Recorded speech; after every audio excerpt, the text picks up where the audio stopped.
Вам голосом ничего не скажет, но какие-то события хорошие будут происходить в вашей жизни.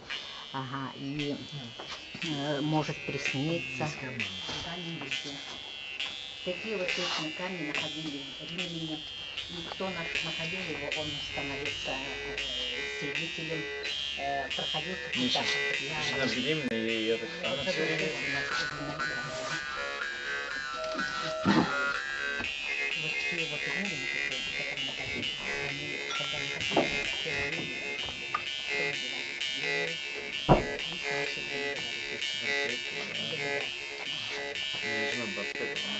Счастье, моя масса 5 кило, это значит отлично. И вот очень хороший совет такой. Люди, будьте гибкими, умными и точными, и останетесь...